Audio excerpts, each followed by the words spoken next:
Bonsoir à tous et bienvenue chers téléspectateurs de cette émission Dieu à l'œuvre. Principalement à vous, nous voulons aujourd'hui vous faire voyager. Mais d'abord, avant bien sûr d'introduire notre invité, j'aimerais partager avec vous cet épisode donc de la Bible qui nous parle du pauvre Lazare et du riche. Une histoire pleine de symboles et de leçons qui nous montre que l'enfer et le paradis existent bel et bien. Même si le deuxième, ce mot paradis, n'est pas vraiment dans la Bible, mais nous savons à quoi nous en tenir le royaume des dieux. Il y a ici un des contemporains, oui, un des nôtres, qui lui aussi a été ravi, qui a visité le paradis, qui en a visité l'enfer. Sur ce plateau de Dieu à l'œuvre, ce n'est pas bien sûr chose première, puisque nous avons déjà reçu des personnes, plus de 2 fois, qui ont parlé du paradis et de l'enfer. Similitudes, ressemblances, peut-être que ce monde peut être imaginaire, mais avec ces ressemblances, nous nous conformons et nous pouvons justement dire que le paradis et l'enfer existent bel et bien. Jeune garçon, plein de vie, mais aujourd'hui, il a décidé de se consacrer à l'œuvre de Dieu parce qu'il a vu l'enfer. Je vous présente M. Alban Sirikba, qui lui est donc notre invité du jour. Bonsoir. Bonsoir, Blessing. Il va très bien. Oui, très bien. Ah ben oui, c'est mon frère, je vais commencer par une poignée de main. Ça va bien? Oui, très bien, par grâce de Dieu. Alors, on s'est vu en off, oui. On a échangé, et voici que l'esprit qui vous emmène bien sûr à partir sur les ondes de radio et de télévision pour témoigner, pour dire que l'enfer et le paradis existent bel et bien. Mais d'ailleurs, c'est une interpellation à toutes les personnes qui seraient dans l'église sans être en esprit. Effectivement, il faut dire que c'est une interpellation. Je bénis le Seigneur parce que Dieu m'a fait grâce de voir ces choses et je viens témoigner sur ce plateau de l'existence de l'enfer et du paradis et en même temps pour dire que notre espérance en Christ est immense. Amen. Parce que j'ai été témoin de ces choses et vraiment il faut le dire, c'est vraiment une grâce. Ouais, c'est une grâce. Alors, comment est-ce que ça commence ce chapitre-là? Parce que vous êtes encore si jeune, on doit être à l'école, peut-être, ou travailler même d'ailleurs. C'est quoi? Comment ça commence déjà, cette rencontre? Il faut dire que tout a commencé quand j'étais encore au collège, en 98. Et je me souviens, j'étais encore à l'école de dimanche aux Assemblées de Dieu. Et toutefois, lorsqu'on chantait ce chant, Les anges par milliers, je ne suis pas bon chanteur, mais je vais essayer. Les anges par milliers parcourent le ciel, ils sont vêtus en habits blancs. Toutefois, quand on chantait ce chant, je voyais une multitude d'anges. Et là, j'étais encore à l'école des dimanches et je me disais que c'était le fruit de mon imagination, mais Dieu était en train de me préparer à quelque chose de grand. Je lui dis à quelque chose de grand parce que en 98, j'étais dans la chambre avec ma mère et j'ai vu une image. J'ai vu un grand château et ce château était dans l'obscurité et j'entends une voix qui me dit « Si tu m'adores, je vais t'offrir ce château ». J'étais un peu brouillon. Si excité, hein? Bah si, voilà. C'est un château. Bah, c'est un château. Donc, un peu brouillon, j'ai dit « Mais attends, c'est quoi ça ?» Excusez-moi. Je sais que le paradis est un endroit merveilleux et à l'église on nous dit que c'est la cité de Dieu et vraiment la paix y demeure, tout est rempli de lumière. Je vois un château dans l'obscurité, toi tu me dis de t'adorer, je refuse de t'adorer. Et moi j'ai prononcé la phrase ainsi. Je refuse. Je refuse de t'adorer. Et tout à coup je vois un esprit géant. Il était tellement géant qu'il dépassait le plafond de notre maison. Ses yeux étaient rouges, c'était un démon. Il m'a saisi par le sexe, excusez-moi. Non, allez-y, on est là pour rendre témoignage. Il m'a saisi par le sexe. Et lorsque je me suis mis à crier, pop, il a mis quelque chose dans ma bouche. Et là, j'ai commencé à sombrer dans la dépression, dans l'épilepsie. Simplement parce que j'ai refusé d'adorer le diable. Et comme je le disais tantôt, Dieu me présentait cette image d'ange pour me préparer à quelque chose. Il faut dire que l'école de dimanche m'a énormément sauvé. Parce que tant bien même que j'ai refusé au diable, j'ai sombré dans la dépression, l'épilepsie, et je vous le dis, toutefois que je piquais mes crises d'épilepsie, excusez-moi, je cabinais sur moi. Je cabinais sur moi, je ruinais sur moi, j'étais vraiment dégoûtant. Et voilà qu'en 98, j'ai vraiment souffert, j'ai parcouru plusieurs églises, je suis allé faire la délivrance, et ça n'allait pas, vraiment on était à Yopougon, précisément à Mossico, et je faisais mes cultes à l'église de l'Assemblée de Dieu de Santé-3. Et là, ma maman, qui n'était pas chrétienne, voyait que vraiment mon cas s'empirait. Donc elle décide donc de m'envoyer à Bobo chez mes parents. J'arrive là-bas, je vais aux AD de Kennedy et là je vais faire la délivrance. Et de 90 jusqu'en 2003, Dieu merci, Dieu me libère de cette oppression et de cette sale maladie. Mais il faut dire que l'épilepsie est une maladie vraiment démoniaque. Parce que toutefois que je piquais mes crises d'épilepsie, c'est comme si je sentais des démons qui sortaient de mon corps, qui revenaient. Et là, je souffrais énormément. Donc, par la grâce de Dieu, en 2003, Dieu me libère de cette sale maladie. L'épilepsie. L'épilepsie. Également en 2003, et parce que Dieu me fait la grâce d'avoir le bac. Et j'ai eu le bac et je me souviens, j'étais à l'église de l'Assemblée de Dieu. Et là, Dieu va me présenter l'enfer. J'étais avec l'homme de Dieu qui priait pour nous. Je vois l'abîme, je voyais une multitude de personnes qui partaient dans l'abîme. Je ne vois ni la tête, ni la queue. Mais il faut dire que vraiment, c'était vraiment horrible parce que tu voyais des gens, tu ne peux pas les compter, ils sont nombreux. Ils ont des bagages sur la tête, sur le dos. Et tu ne sais pas où ils vont. Et voilà que Dieu me présente cette image. Et bon, moi, j'étais encore jeune, je n'ai vraiment pas donné assez d'importance à cela. À cela. Et voilà qu'après le bac, j'arrive à l'université et je vais opter pour la musique. Arrivé en musicologie, j'ai dit, mais oh là là, pourquoi ne pas un peu faire un peu de piano bar pour arrondir quand même, c'est moi aussi. Hein. Pour arrondir, c'est moi. Justement, les ristounes. Non, mais c'était un peu une curiosité au niveau musical. Je me suis dit, bon, je fais un peu de piano bar, ça va m'aider en tant que musicien, ça pourra m'aider aussi dans l'église. Oh là, c'était une erreur énorme. Et là, vous parlez aux musiciens? Là, je parle aux musiciens. D'accord. C'était une erreur. Je suis entré, j'ai fait les pianos bas, j'ai travaillé à l'hôtel Ivoire, au Nongélé où j'étais chef d'orchestre. J'ai travaillé à l'hôtel de Goff, à l'hôtel président de Yamsoko. J'ai joué au Palais de la Culture. J'ai joué avec les artistes comme Zogo Makers et d'autres artistes. Mais il faut dire que dans cette vie-là, franchement, tu n'as pas la paix. Il faut le dire, toutefois que je... Ça veut dire quoi, tu n'as pas la paix? Tu n'as pas la paix, c'est une vie de prostitution parce que, bon, la boisson, tu es tout le temps dans la boisson avec les filles. Et puis, bon, quand tu joues, tu sais que vraiment, pour celui qui a l'esprit, tu sais que vraiment, c'est pas ça. Non, nous, on ne sait pas. Donc, c'est quoi, c'est pas ça? Tu sais que tu es hors jeu carrément, c'est-à-dire tu es loin de la voix du Seigneur. Parce que on te donne un répertoire et là où on joue, il arrivait par moment que les filles se mettent un peu en slip, en petit caleçon. Et vraiment, c'est ce qui m'a marqué. Là-bas, je voyais des chantes. Mais en plus des chantes, des hommes de Dieu. Parce que nous, on est musiciens. On est là pour tout dire. Hein, délivrez-vous. Hein. On est pianistes, on joue un peu partout. Donc, tu es un peu surpris, tu es au piano, puis tu vois l'homme de Dieu. Avec l'onction qui manifeste, qui vient dans ce lieu. Oh là là, vraiment, tu dis, mais vraiment, c'est pas possible. C'est pas possible.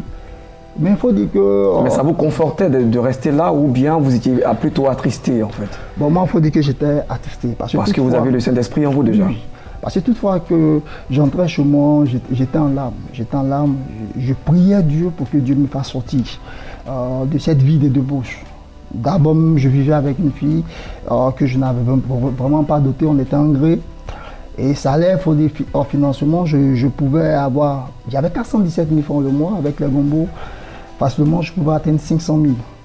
Mais intérieurement, je n'avais vraiment pas la paix. Ouais. Et c'est ce que dit la parole de Dieu. Hein.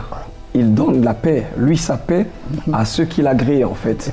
Donc on peut avoir l'argent, mais on n'a pas la paix du cœur. Pourtant sans cette paix du cœur là, on ne sent pas que nous vivons. Effectivement, moi c'était mon cas, je souffrais. Et voilà que dans cette vie de débauche, je vais contracter une sale maladie. Ah bon? Oui. Laquelle? Bon, au départ, les médecins ne savaient vraiment pas de quoi je souffrais. J'ai parcouru les polycliniques. De 2012 en 2013, Je suis allé plusieurs fois au CHU de Treichville. J'ai même fait mon test de dépistage. Et vraiment, les médecins n'ont pas pu statuer sur mon cas parce qu'on ne savait vraiment pas de quoi je souffrais. J'ai même fait des radios, tout. Il faut dire que c'était difficile. Et je dépérissais. Et je me souviens même que j'ai mon boss, quand j'étais au Nondier, j'ai mon boss qui m'a vu une fois, il a coulé les larmes. Il a coulé, il m'a dit, mais attends, t'es gravement malade. T'es gravement malade. Effectivement, j'étais atteint. Et voilà que le 26 octobre 2013, pendant que j'étais chez moi en grève, j'étais paralysé là, je ne pouvais plus marcher. Et j'avais du mal à respirer. Et j'ai dit à mon frère, qui est pasteur, qui était venu me rendre visite, homme de Dieu, il faillit me ramener encore à l'hôpital. Je suis détaché parce que je suis persuadé que si jamais je passe la nuit du 26 octobre 2013 ici en grève, je vais rendre l'âme. Et voilà que mon frère me prend, on appelle les jeunes du quartier, je ne pouvais plus marcher. On me met dans un taxi, on m'emmène au CHU de Treichville. J'arrive au CHU de Treichville, on me dit qu'il n'y a pas de place. Je dois partir au CHU de Cocody. Là, je ne pouvais plus respirer, j'avais du mal à respirer, j'ai respiré ainsi. Très essoufflé. Hein. Ouais, très essoufflé. Et donc, je fais des signes, je ne peux pas bien parler, je fais des signes à mon cousin, à mon frère et au taximètre. Là, si vous voulez me transporter au CHU de Cocody, probablement je vais rendre l'âme. En route. En route. Et, comment on appelle, le taximètre, ayant vu mon cas qui était vraiment sérieux, il a garé son véhicule, Dieu merci, et avec mon frère, ils vont plaider auprès des médecins pour voir si c'est possible que j'ai une place. Dieu merci, on appelle un docteur que nous avait reçu préalablement, et ce dernier dit, ah oui, je connais très bien l'homme de Dieu, recevez son frère. Et Dieu merci, on me trouve une place. Rapidement, on me prend, ils vont m'installer à l'urgence. Déjà, mon voisin de face est déjà décédé, hein, et moi je suis à l'urgence. Et ils vont faire les premiers soins, je suis isolé dans un petit compartiment avec d'autres malades. Et c'est au CHU de Treichville qu'ils ont découvert la maladie. C'était l'infection pulmonaire stade terminal, notamment la tuberculose. Wow. Et là, j'arrive le samedi, 2 jours après, le lundi, les gens commencent à mourir dans la salle. Ah bon? De part et d'autre, ça mourait. Et j'entendais des gens qui pleuraient. Et j'étais là, mon voisin de droite venait de rendre là. Donc j'ai tourné, je ne pouvais pas le regarder, je regarde celui de gauche, mais fils du regard, également il rend là. Sa mère était en France, elle venait chercher son fils de 32 ans, il devait partir en France, il n'a pas pu réaliser son rêve. Donc sachant que c'était la même maladie, là donc, je pique une crise. Et je vois un papa du là qui court rapidement, par là appeler mon frère qui est serviteur de Dieu, viens prier pour ton frère. On vient prier pour moi là, franchement c'était chaud, je peux le dire ainsi. Et voilà que Dieu me fait grâce.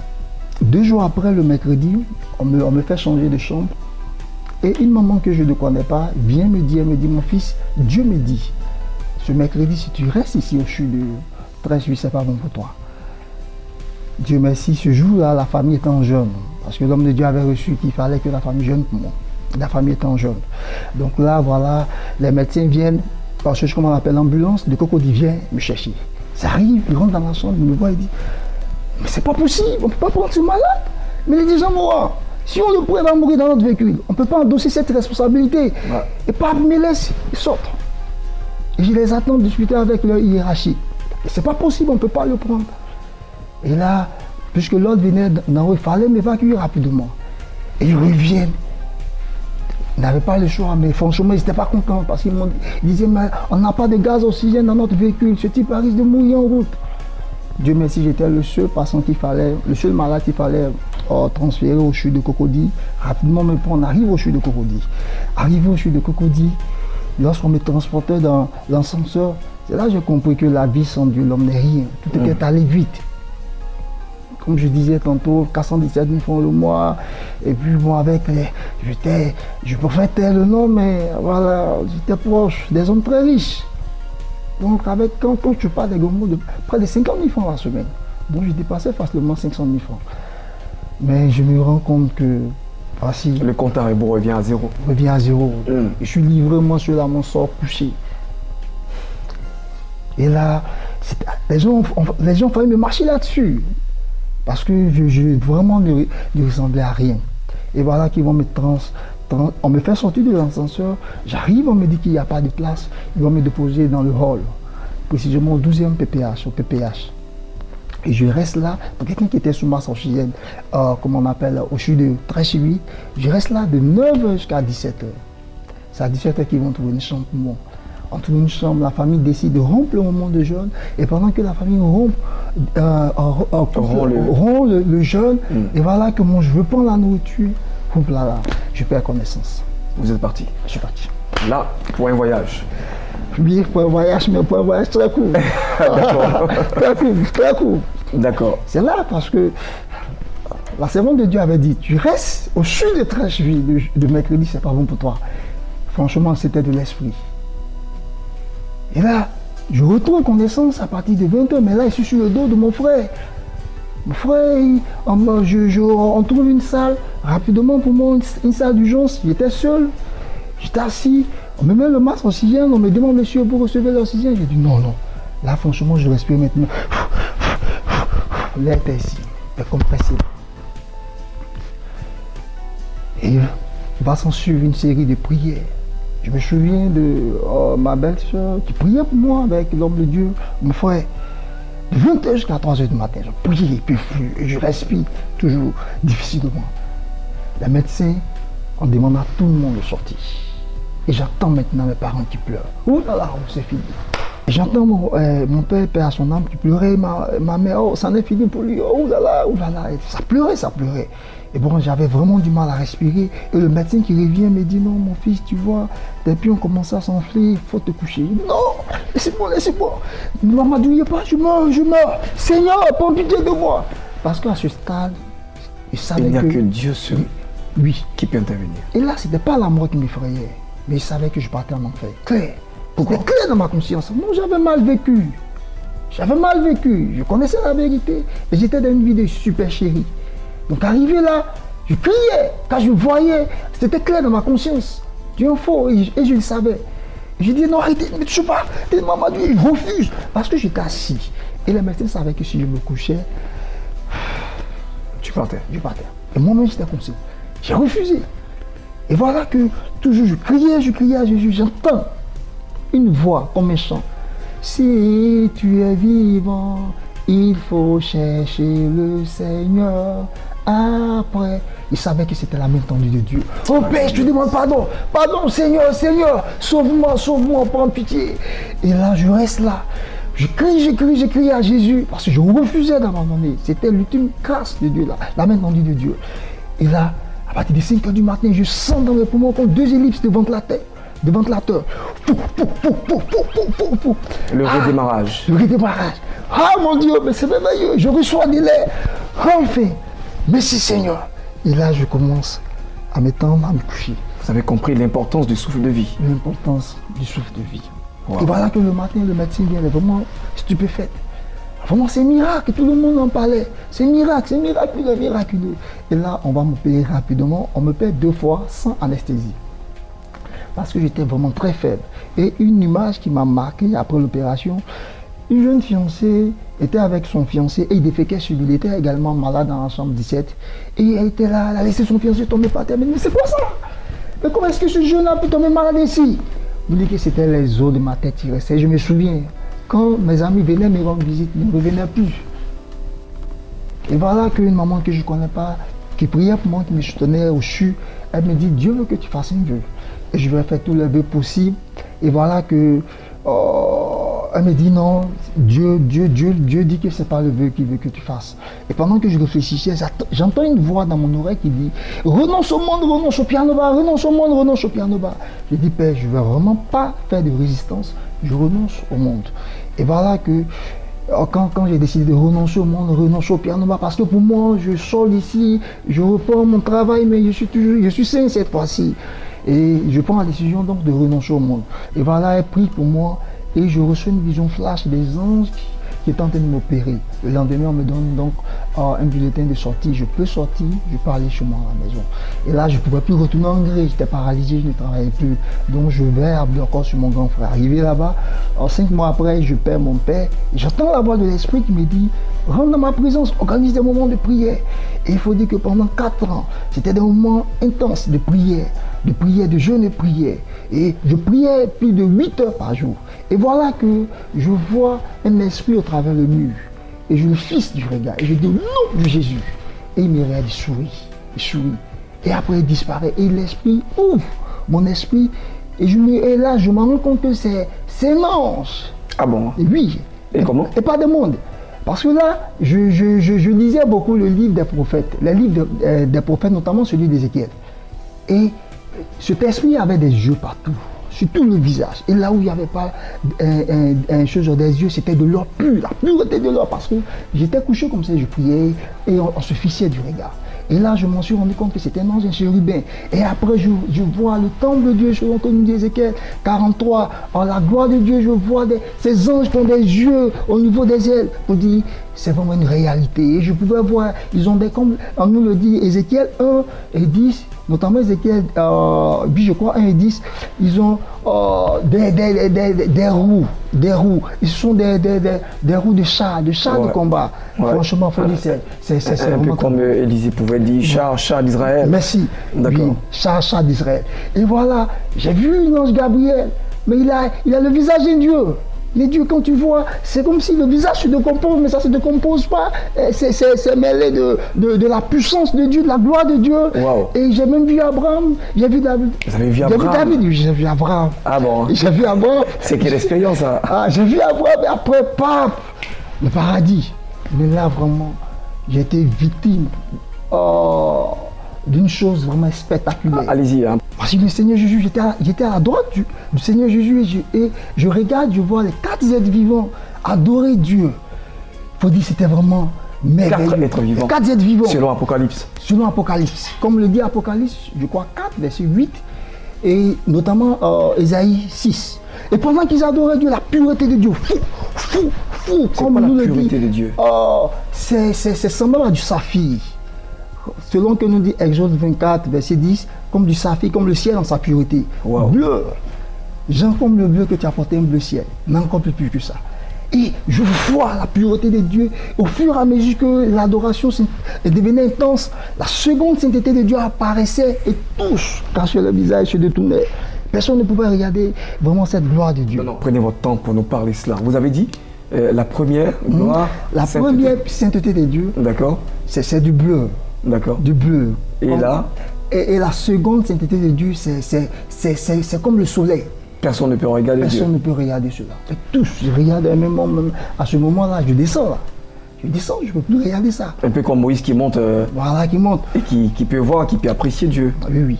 Mais pas le peuple. Mais pas le peuple. Et après, Dieu va me présenter la Jérusalem, la nouvelle Jérusalem. Les rues sont faites en or.